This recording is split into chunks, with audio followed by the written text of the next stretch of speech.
The vision of the short-legged hairy man came to him more frequently now that there was little work to be done. There is much work to be done right now on the book club. This month we are reading Jack London's Call of the Wild, and I am joined by my friend, a short-legged hairy man, if I can... Boots? Is that seal? Seal, of course. Those are seal boots, seal gloves. Yes. From the wild, maybe from the Yukon. Michael Malice, thank you for coming on the book club. Thank you for having me, and I think it's very important to refer to this book as The Call of the Wild, because that is the plot of the book. It's about a specific thing, that call, which speaks to both the protagonist and is an allegory for something that exists inside all of humanity. For the reader. Yes. So, you're right. You get the Call of the Wild from the beginning, and then it really pays off in the end. Yes. For those who maybe haven't made it all the way through the book, or who just need a refresher, can you give a 1-minute summary of what happens in this book? Easily, because it's a short book, easy to read. The protagonist is a dog named Buck, this gigantic part Saint Bernard, who goes through a series of different masters in the Pacific Northwest. And through this, they go through a series of adventures, some more docile, some more living in the wilderness, dragging mail or provisions from place to place. And as Buck has different relationship with different people, it shows different aspects of his personality. Now, on face value, this is a story of a dog, but it's pretty obviously kind of an allegory about man's nature and his relationship to nature as a whole. So Buck, it does not start out as a wild kind of dog. He starts out, he's in Judge Miller's home. He's kind of the king of the castle, goes wherever he likes, little hunting walks. And he's a pampered little dog. And then he is dognapped, by the gardener's assistant, Manuel, who's got some gambling debts to pay. Sells him off because we're in the context of the gold rush. And we got all these guys going up to the Klondike, going up to Yukon to get gold and to get rich. And they need dogs to pull the sleds. So initially, you get poor Buck gets broken in by a man with a club, teaches him the ways of the real world, the tough world. The rule of claw and fang. The rule of claw and fang. He then meets some really rough dogs along the way. And he's also sold off. So he has a series of owners throughout the book, some much better than others. I guess the first guys he meets are these Canadian government bureaucrats, carrying dispatches. And then he's sold off. Eventually he makes it to Hal, Charles, and Mercedes. This Hal is the brother of Mercedes, this vain woman, and Charles is the husband of Mercedes, and they all fight and bicker, and they don't know a damn thing. They're like soy boys. They're soy boys. They're soy boy betas in the Yukon. And then Buck is saved by this guy, John Thornton. Then Hal, Charles, and Mercedes all die because they fall through the ice. They don't pay any attention to the warnings. John Thornton then goes on with Buck, and they really love each other. But even the relationship with John Thornton doesn't last. But we get to the end, and it's a story of a dog. So why do we care about it? Well, I think one of the reasons I was very excited to discuss this with you is when I was, a few years ago, I decided, you know what, all those books I was forced to read in high school, let me reread them. Because now that I'm not forced to, I might find greatness where as a kid I didn't have the capacity to understand how wonderful they were. And one of those books was The Call of the Wild. And I remember being like, holy crap, this is a masterpiece. And I was glad to read it again for this. And I'm like, it's still a masterpiece. So what people don't appreciate is Jack London was a prolific author, died at a young age. Some of his books are much more missed than hit. He was a socialist. And this was a time when socialism meant the philosophy of muscle. It's like the complete opposite of now, because this was the philosophy of the working class, meaning men who actually physically worked, as opposed to like someone running a shopkeep who they had contempt for. I think George Orwell pointed out that while London very much was a socialist, he was an atheist, but Orwell said he's got a little strain of fascism to him, too. For sure. Yeah. So there was a book called Might Makes Right by someone named Ragnar Redbeard. This was a pseudonym. And for years, that one of the hypotheses was that London had been the author, although the author was later uncovered. And the book's banned in many places for, obvious reasons. But what I find so compelling about this book, and again, why I want to talk to you about this, is there's this leftist vision of humanity in contemporary culture that human beings are basically good. And that to me is something I can't even wrap my head around, because there's so many examples of depravity that if you and I sat down, if we got inebriated and sat down for an hour, our brains would never even go there. Right. The things people do to their own children and just imprison them in their own homes, torture them, it's just like, how do you even get there? Then there's, I think, your kind of conservative Christian vision that human beings are basically fallen creatures. Wounded, but not totally depraved. Yes. Yeah. And my answer to this has been for years that human beings are basically animals, that the distinction between human and non-human animal is grossly overblown. So I think this is what I love about conversation like this in terms of content, is when two people who are friends, who have different worldviews, can sit down and discuss these issues. And this is where I think long-form podcasts, I think are great. How many times have you done Rogan? Do you know, I'm ashamed to say this, 0 times. Oh, I know. I just wanted to hear you say it.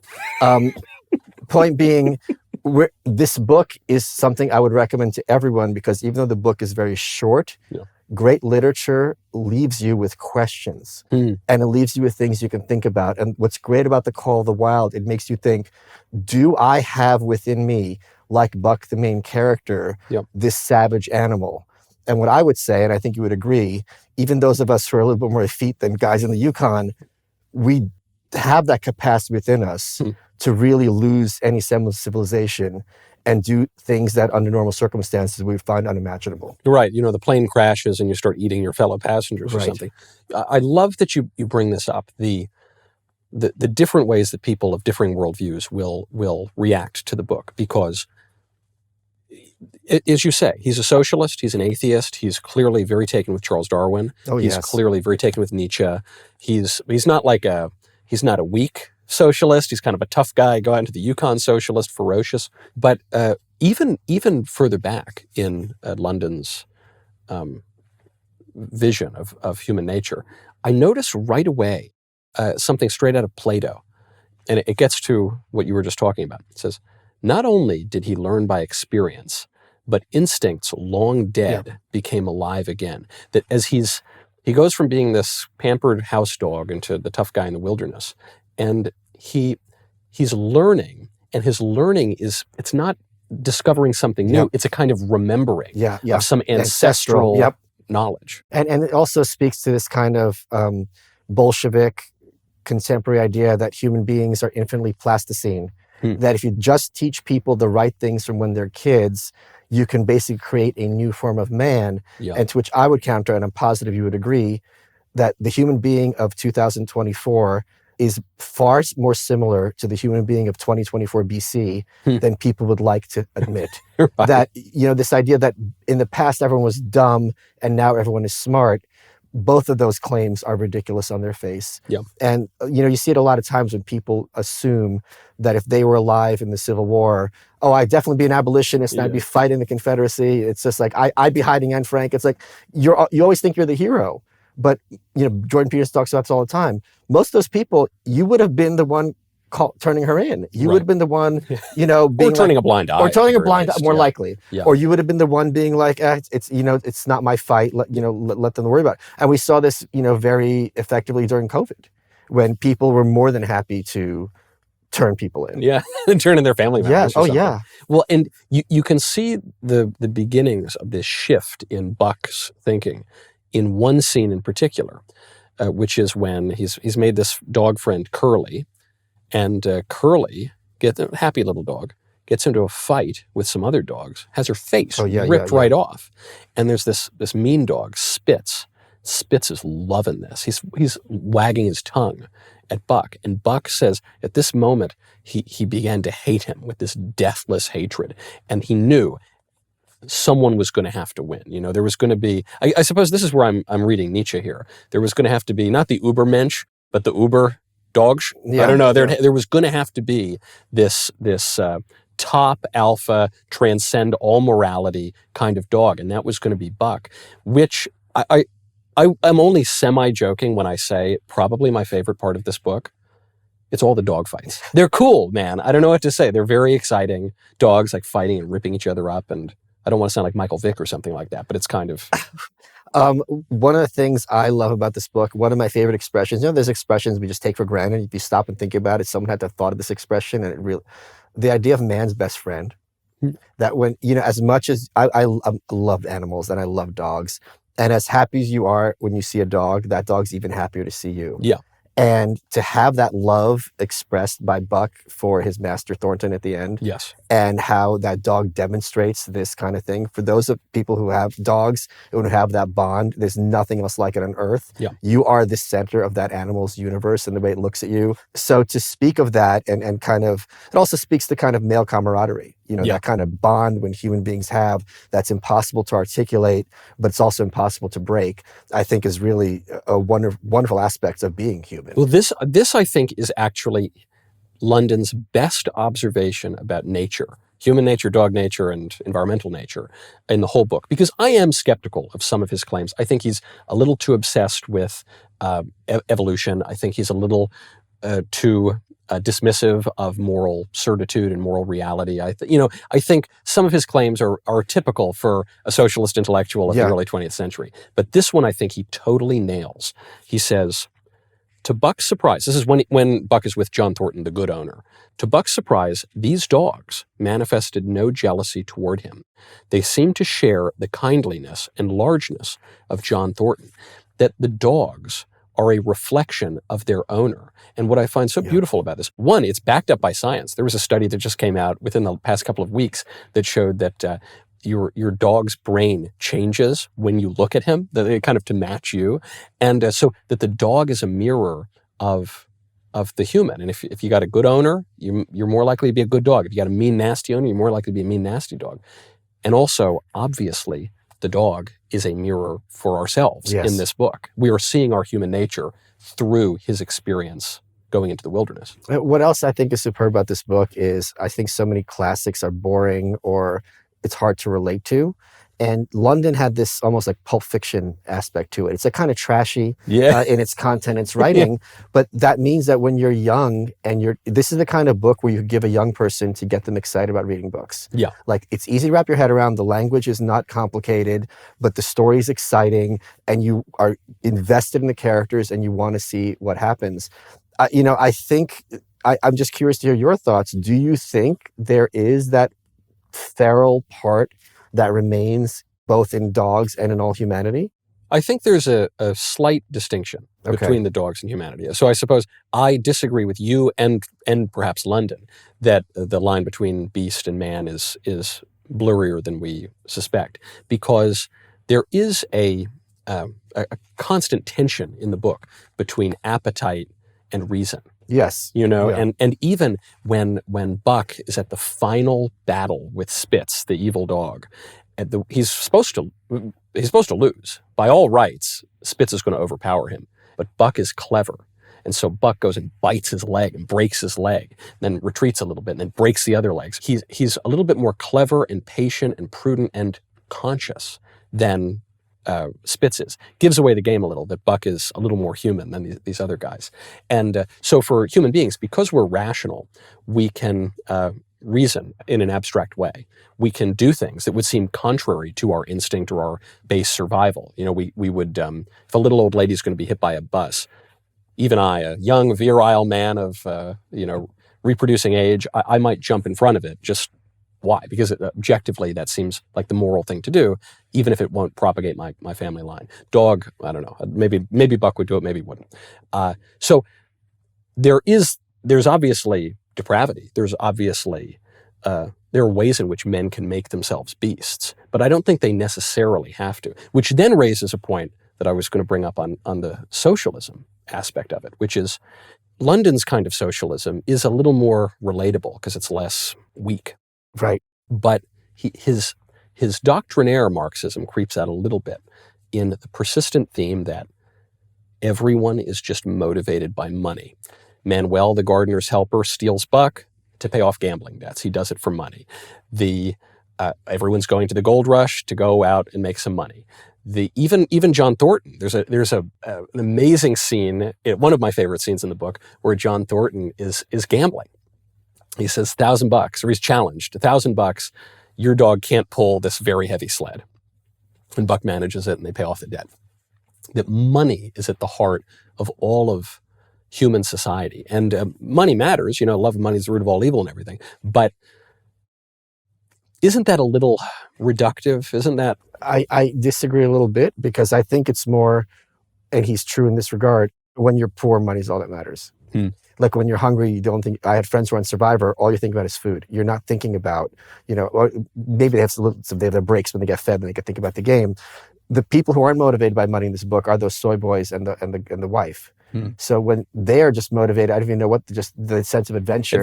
Right. The call of the wild. Right. So, and this, it kind of speaks to this almost CrossFit or Tough Mudder, where it's just like, instead of going out in the wilderness and actually doing physical things, you're just going to mimic them. Yeah. And you have these physiques that these men at the time never ever had. It's just this bizarre kind of aping of what you perceive, physicality to have been 100 years ago. So I think that's his vision of socialism, but I'm going to disagree with you a little bit, because I am completely opposed to this universalist idea that all human beings are basically the same. And I don't think most people are capable of higher reasoning. I think they are, like Buck, mimicking those who are capable of reasoning and therefore acting accordingly. And I think when that falls apart, you have the mob. And that is something that is always, I think, 5 minutes away in the best of societies. It's an idea that comes from, another author we should probably do on the show, which is René Girard.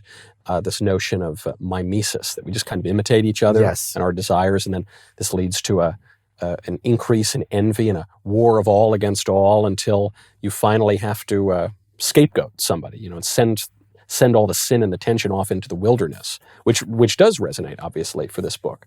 That as people become a little bit more savage, then as everyone's mimicking that savagery, things can degrade very quickly. Yeah, and I mean, again, to bring up COVID, I think you saw very quickly. I remember personally, I was in New York. There were 3 of us on one of the subway cars. This was early on, when the fears were at a maximum, and understandably, because no one was happening and people were dying. And there was an Asian guy, I'd say like in his 30s, Western dressed, he'd have a rickshaw, and a middle-aged guy stood over him, screaming about him, about going back where he came, like in those words, which as a New Yorker, I've never heard. I have it on video, I put it on my Instagram, and I'm watching this, and I'm like, it took you a week to do things you would never publicly do. Right. And here's the thing, if you think this guy's contagious, whatever, why are you coming close to him? Right? So even it's a little irrational. Right. It was completely savage and degenerate. Yeah. And I think that is something which I think conservatives do appreciate, is far more close to the surface than the media would like us to believe. Things degrade quickly, I guess is the point. Yes. But then one thing I don't find believable about this book is, it's kind of silly to critique this point, I don't think in reality Buck really would do that well. Because I think he was a pampered house dog, and I don't think that Plato's theory of knowledge is right, and I don't think that he would just instinctively remember the short-legged, hairy caveman of the ancestral past, and I think he'd probably be eaten up by spits and chewed out. I don't think he'd get along with the wolf pack at the end. I don't. Well, you're wrong. So white wolves are basically pre-domesticated. So it depends on the type of species. Okay, we're really getting the weeds, but there's certain species of wolves where right now, if you give them food, you will become friends with them. And so they're effective. They're not tame, but it's not like a complete savage animal. Would a former house dog, though, get on with them? Or I don't know. But I think this is not just a former house dog. It's a former house dog who's seen some shit. That's true. You know what I mean? He's been through prison a little bit, right. Man. So done some pull-ups. I also agree with you. I don't think Buck's going to take down a moose. An adult moose, right. That's right. He took down the moose. But I do think that, and also I think you're correct in this regard, because we have like feral dogs and feral cats. Yeah. And a feral dog, like a dog that doesn't have an owner, is just like living on the street, is nowhere near like a wolf. Right. It's not even remotely close. In fact, I spent time in Bodrum, in Turkey, seaside town in Turkey, and there's like dogs roaming around everywhere, and they are the sweetest, friendliest things. There's this, Dog Whisperer says, if you see a strange dog, no touch, no talk, no eye contact. But I'm like, and I woke them up and let sleeping dogs lie. I'm like, all right, let me pull my luck. You'd pet them while they're sleeping. They would actually get up and just sit there quietly. And it was like amazing. You're a regular John Thornton, obviously. I do have a gambling problem, or a gambling solution. but I agree with your point. This, although the veneer between humanity or being a dog and that call of the wild is, I think, thin, I don't think the transition would be that effortless, even for a dog that's been through what Buck has been through. What do you make of his naturalism? This is, I guess, the final point that really stood out to me. Because, well, we're giving it all away anyway. By the end, Buck is off killing this moose, and he comes back to camp, and John Thornton and his two partners have been killed, and all the dogs have been slain by Yeehat Indians. And Buck goes on this final savage Marvel movie tear and just rips out their throats, and it is hellish for the Indians. But then he says, okay, well, I don't have any human connections anymore, so I'm going to go off with the wolves. And he goes off into the wild, finally, to heed that call that he's been hearing. Yeah, that's why Elizabeth Warren wanted to get this book banned. They killed her grandparents. They did. She's never forgiven Jack London. So by the end, there's a description. They flee in terror to the woods, proclaiming as they fled the advent of the evil spirit. And truly Buck was the fiend incarnate. Goes on and on. And there are now these Yeehats who note a change in the breed of timber wolves, because now all of us, Buck's breeding with these wolves. And they're afraid of the ghost dog that they tell about, for it has cunning greater than they, and it defies the bravest hunters. And women there are who become sad when the word goes over the fire of how the evil spirit came to select that valley where Buck lives for an abiding place. So you're seeing a native religion come up out of the actual acts of Buck the dog. He becomes a cryptid almost. Yes, exactly, yeah. And so this is very much in keeping with London's atheism and naturalism. It's a naturalist explanation for religion, and ultimately, I suppose, for culture. I don't like that very much, because I don't really think nature and biology and physics explains culture and our sense of morality and our behaviors. But then again, as you point out, I'm a Christian conservative reading this. As you, an anarchist wearing sealskin boots. Seal fur, sorry, not the seal leather, which I also have. You also have, of course. What do you make of that naturalistic explanation for everything? Well, I don't know if it's for everything. I do think that it's very easy for things to become mythical. Like George Washington is a mythical figure, Martin Luther King's a mythical figure, Anne Frank's a mythical figure, Gandhi. These anecdotes become more real than the reality. Like I defend people who wear Che Guevara shirts because they're not talking to the real Che, they're talking about this myth of youthful rebellion, right? So you don't really have to understand who Che is as to be like, okay, he represents something. So Buck comes to represent something that I think we all share, this fear of the unknown and what's in that valley. And in this case, there's something actual fear. But something else I agree with you that London gets wrong about naturalism. Human beings and dogs co-evolved. Like dogs are the only animals where if a human being points, it'll look to where you're pointing as opposed to your finger. And that's because they've evolved with us to learn to understand each other. So this idea that a dog is like 5 minutes away from being a wolf is not accurate, because they did evolve with us. Like we walked hand in hand through the millennia. And this is just another reason why I'm a huge dog lover. And it makes a great literary point, but in terms of it being reality, if anything, Buck would be domesticating those wolves, and encouraging them to work with people, because they're going to get food, they're going to have that loving relationship with that master that every dog kind of longs for, every domesticated dog, and it's going to be a lot. There's a reason the wolves became domesticated. It was better for them to be a pug than to be killing each other and cold and hungry half the year. And on that point, I think Jack London did write that version of the book. Because The Call of the Wild is about a civilized dog becoming de-civilized. And I actually forget the name of the follow-up book. White Fang. Yes, which is a much inferior book. Of course. It would be much. It does seem like it would be much more boring. Like Buck learning how to make an omelet or something. I don't really know what they do when they're being re-civilized. But right, that's actually probably truer to reality. Mr. Malice. Mr. Knowles. I think we could talk about this book for like 7 or 8 more hours. Yes, and the ideas behind it. Yes. do you have any final thoughts before I let you go, as we're running late as always? Do you have any final thoughts on why a student or an adult should pick up The Call of the Wild? To me, a great piece of literature or art works in several levels. So this just simply works as a great adventure story. It's easy to understand, but also if you take a step back, there are so many questions that London plants seeds about, and these are the kind of questions where you're going to be thinking about for decades, just as you and I have. So this is just absolute masterpiece, and this is the kind of book where I feel I can comfortably recommend it to anybody who's a guy. It's also, I really like a book where I know I can go in knowing that I disagree with the author about fundamental things and still quite like it and still actually take something from it. Am I right or is he right? Exactly. Yeah, exactly. That is the mark. And a book that's enjoyable, because so often real classic works and then also more modern classic works are kind of a slog sometimes to get through. The pacing, yeah. And this is real gritty, and there's blood and there's guts and there's gold and there's dogfights. And the awful lefty woman gets killed. And she does. To use an acronym that you frequently invoke. Awful, yeah. Awful, affluent, white, liberal female. Yeah. Yes.